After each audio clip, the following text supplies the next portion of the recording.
Michael dropped the paper onto the kitchen table with the smug finality of a man who believed the argument was already over. Tripled. Effective immediately.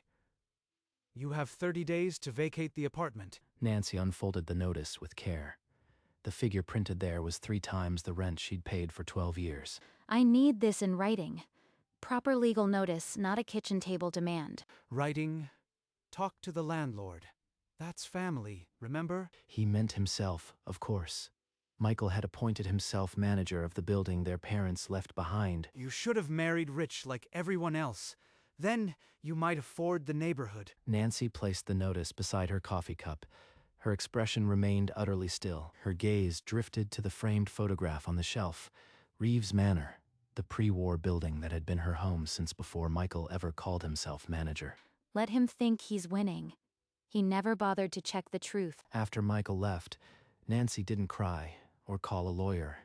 She crossed to the bookshelf and pulled down a locked tin box tucked behind old hardcovers. Inside were documents she'd kept hidden for months, bank statements, loan terms, and a purchase agreement draft that bore no signature yet. The problem had started 6 months earlier when a registered letter arrived addressed to the estate.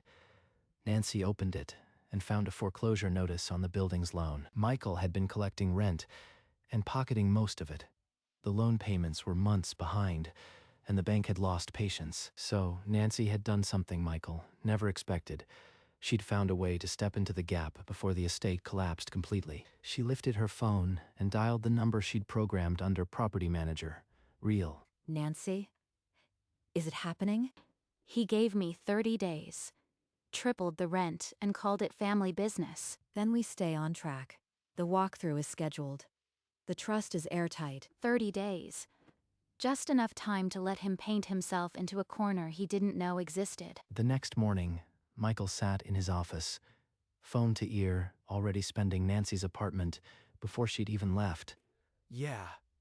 The unit's as good as mine. She's out in a month. I'll have it ready for you. A soft knock interrupted. Elena Vasquez stood in the doorway, clutching a worn envelope. Mr. Reeves, I can't pay the increase. The diner cut my hours. Please, just a few more months. The rent is the rent. If you can't afford it, find somewhere cheaper. Elena's face crumpled. She turned and walked out without another word. Nancy was crossing the lobby when she saw Elena hurry out of the office, one hand pressed to her mouth. So he's already spreading the misery. He won't stop with just me. Michael leaned back, already dialing another number, oblivious to the damage. He thinks these walls belong to him.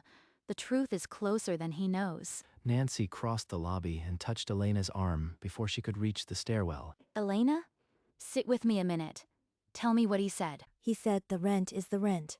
If I can't pay, I should leave. My daughter's bedroom is in this building. Nancy's expression never twitched, but her hands curled into fists at her sides. Listen to me, you won't be evicted. Not you, not anyone in this building. Something is about to shift. But he's the manager. Who can stop him? Let me worry about that. Just hang on a little longer. Promise me you won't give up.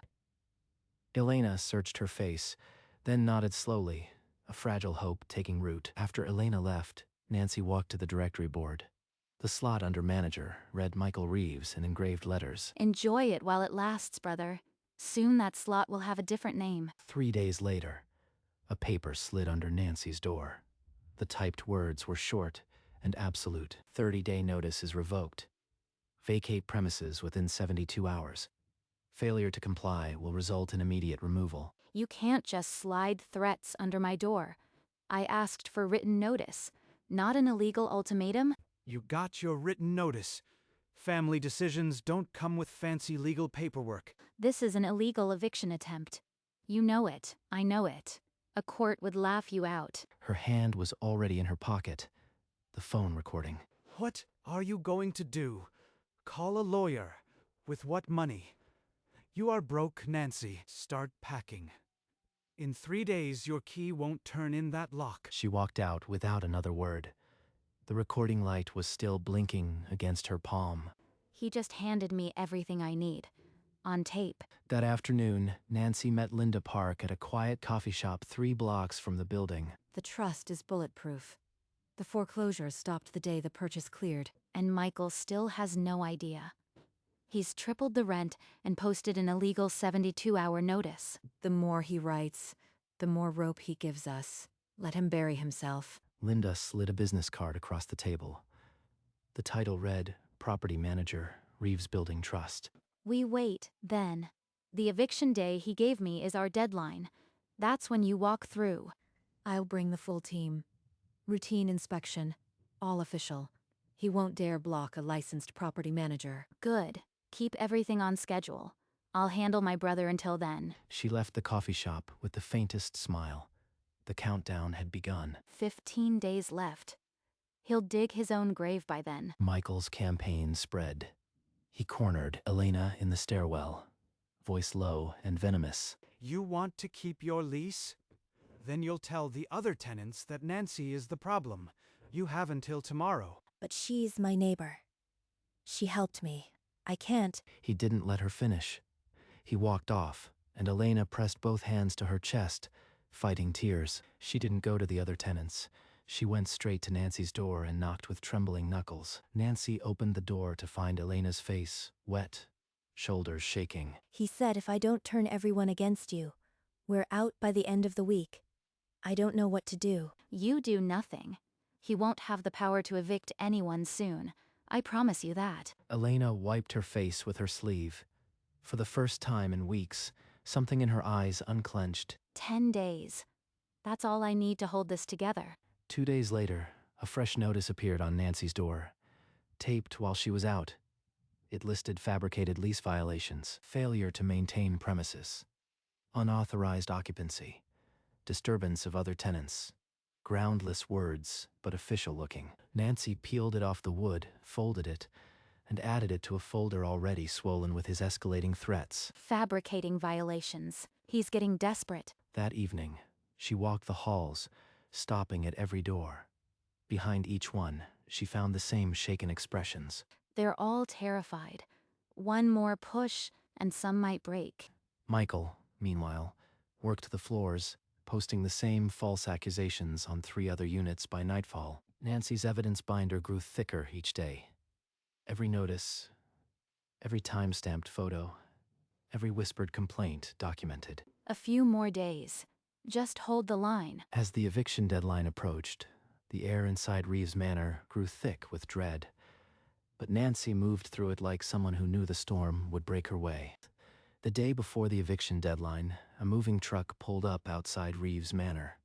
Michael climbed out of the passenger side, a clipboard in one hand and a key ring in the other. He didn't knock. He pounded the door with the flat of his fist. Nancy, open up. The truck is here. You had 30 days. Through the peephole, she saw his distorted face, red with effort. She didn't flinch. I've had no proper written notice, Michael. You know it? I am not moving today. I'll change the locks. I'll call the sheriff. You are done here. Nancy locked the deadbolt, then walked to her phone. Her hands were steady. Linda, he's here. Bring the team, and bring the deed. 10 a.m. tomorrow, as planned. I'll have the walkthrough team and the paperwork ready. One more night after tomorrow. He never threatens anyone in this building again. That night, Michael retreated to his car and dialed a locksmith. His voice dropped to a hard whisper. 7 a.m. tomorrow. Reeves Manor. 2 lock changes, no paperwork, cash. A pause on the line. Then the locksmith named a price and agreed. Michael ended the call and stared at the building's dark windows. In her apartment, Nancy sat before the trust binder. She didn't open it fully. She only rested a finger on the leather cover. Tomorrow at 10, Linda walks in. By 10:15, Michael won't have a key that works in this building. She didn't unfold the deed. She only touched the edge, feeling the weight of the paper inside. The wall clock ticked past 11, then 11:30. Each minute sounded heavier than the last. One more sleep. Then he never threatens anyone in this building again. Across the parking lot, Michael stayed in his car, rehearsing his lock-changing sequence. Blind to the quiet storm gathering inside, midnight struck. A new day began. The last day of his authority. Just before 8, A van from City Lock and Key pulled up. Michael met the locksmith on the front steps, keys already in his hand. This lock first, then hers. I want her completely locked out by 9. The locksmith knelt to the work. Then the front door opened again, and Linda Park stepped in with 2 staff members. Michael turned. His hand stopped midair. The look on his face shifted from confusion to disbelief. Who are you? The building is closed to visitors. Linda Park, property manager. We have a scheduled walkthrough. The new owner requested a full inspection. New owner. My sister owns nothing. I manage this building. The building changed ownership months ago. A private trust. Your management was informal, and it was never recorded. What trust? Who's the trustee? You'll find out. Now, if you'll excuse us, we have a full inspection to conduct. Michael didn't follow Linda. He stumbled into his office and snatched the phone. The trust's attorney, who is it? I need a name. The voice on the other end gave him nothing. The trust had been established by a third party, and its records were private. He flipped open his laptop and typed furiously, pulling up county records. The title transfer date glared back at him 6 months earlier. The same month the foreclosure notice came. The same month Nancy stopped arguing about the rent. His fingers hovered above the keyboard. The connection he'd refused to make was now impossible to ignore. Nancy. She couldn't have. No one has that kind of money. But he didn't pick up the phone to call her.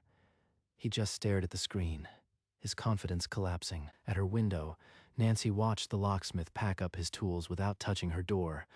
The walkthrough team moved through the floors. He's starting to understand. Good. Let that fears settle in. That afternoon, a courier handed Nancy a slim envelope from her lawyer's office. She opened it beside the window. Trust is fully recorded. Title is unencumbered. No competing claims exist. Airtight. Just as Linda promised. She placed the letter into the folder atop the deed, then closed the cover with a soft press. She found Elena in the hallway, clutching a cup of tea like it was the last warm thing she had. The wait is almost over. Tomorrow, my brother won't be able to hurt anyone here. I don't know how you are doing it, but I trust you. Across the lobby, Michael cornered Linda near the mailboxes, his voice already raised. You work for the trust, so you know the name. Tell me who bought this building. I report to the trustee, not to former managers. Now, please step aside. Michael didn't knock. He shoved her door open and strode in, chest heaving. You know something about this trust. I see it in your face. What did you do? I did what I had to. What you should have done. He stepped closer, grabbing her arm, his voice dropping to a hiss. You are going to tell me everything, or I'll have you out of here by sunrise. He let go and slammed his fist against the wall, the drywall cracking. Nancy didn't flinch. Are you finished? Because I have a call to make. He stared at her, chest still heaving, then turned and stormed out. The door hung open. Linda, we do it now. Tomorrow at 10. Bring the deed. No more games. Tomorrow, he learns what it means to try to evict his own landlord. Michael moved through the second floor, sliding the same eviction notice under every door he passed. Elena picked up the paper outside her door. The words hit her like a physical blow. She ran to Nancy's door and pounded with both fists, her breathing ragged. He's putting everyone out this morning. All of us. My daughter has nowhere to go. You are not going anywhere. None of you are. By 10 o'clock, this will all be over. Nancy stepped into the corridor. Tenants already clustered there, clutching the identical notices, voices rising. Those papers are worthless. They won't hold. I need all of you to trust me until 10 o'clock. But he's outside with a locksmith right now. What if he locks us all out before then? He won't. Trust me. I've made sure of it. The clock on the wall read 9:30. Nancy turned toward the lobby doors, where Linda would soon walk in. At exactly 10, Linda Park stepped through the manor's front door, clipboard in hand, 2 inspectors behind her. I told you this building is closed. You cannot conduct any inspection here. The registered owner is exercising their right to a property assessment. We are not visitors, Mr. Reeves. She walked past him without waiting. her heels echoing down the hall toward apartment 3B. Nancy opened her door before Linda could knock, as if she'd been standing just inside. Miss Reeves, ready for the walkthrough? We'll begin with your unit. I am ready. Proceed. Why are you asking her permission? She's a tenant. She has no authority. We follow the owner's instructions, Mr. Reeves. Now, please step aside. The inspectors moved through the open door. Michael stood motionless, the truth just out of reach but blazing in front of him. Linda handed Nancy the clipboard and fell into step behind her. A clear shift of authority. We'll begin on the second floor. I want every unit inspected thoroughly. You have no right to direct inspections. This is still my management. She didn't slow. The tenants parted as she passed, watching the man who had terrorized them grow smaller. In the lobby, she finally turned to face him. The clipboard hung at her side, but her eyes held the real weight. A month ago, you handed me a tripled rent notice and told me to talk to the landlord. So here I am. That was family business. This is about the trust. You can't possibly be... From the folder, tucked under her arm, Nancy drew a single folded page. The raised seal caught the light. The building was sold to a private trust 6 months ago. I am the sole beneficiary. Michael's face went white. The paper trembled in his hand as she held it out for him to read. Michael's eyes scanned the deed. His name was nowhere. Hers was printed twice. You never checked who bought the building. You were too busy skimming the loan payments. The deed carried the date of transfer. 6 months earlier, the month the estate nearly collapsed. Your tripled rent notice was an illegal eviction attempt against your own landlord. Michael looked at her, then at the tenants behind her. No one moved. You told me to talk to the landlord, so here I am, the landlord. The silence was absolute. Elena's hand drifted to her mouth.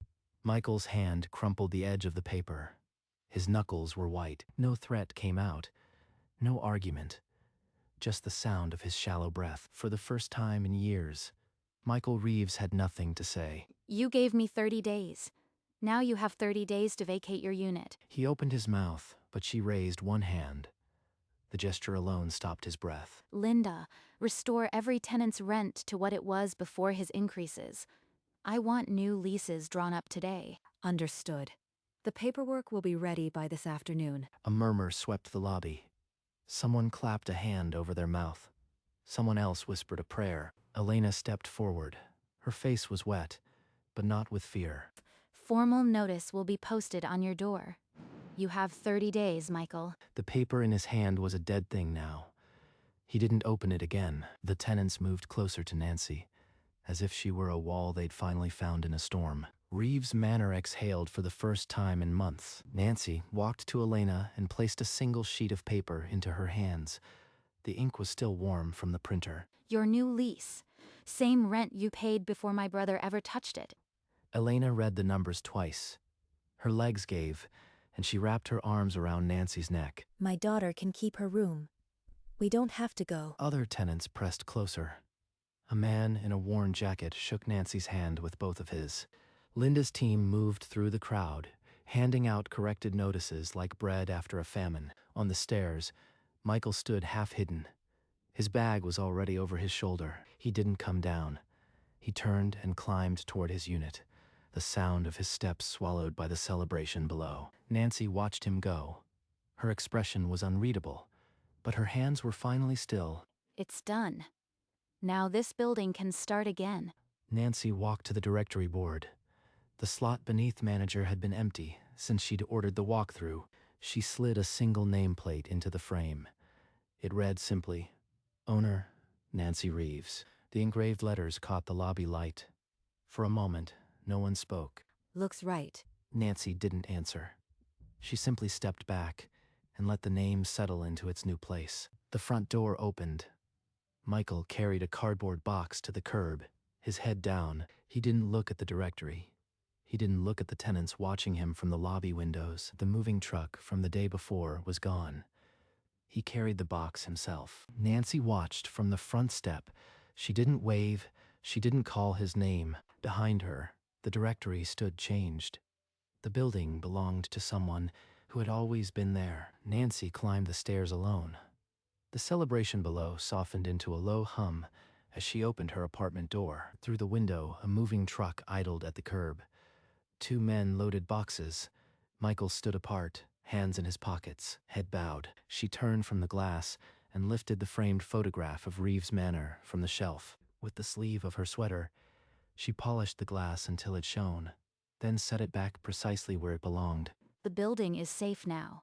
They're all safe. A true smile broke across her face, the first unguarded one in months. Downstairs, the directory board caught the amber light of the setting sun. The name, Nancy Reeves, sat steady under owner. No pounding on doors, no threat sliding beneath the crack. Only the soft settling of an old building at peace. She lingered at the window, watching the truck pull away until it was just a speck in the distance. Reeves Manor belonged to the person who had never left, who had waited, and who had outlasted the storm.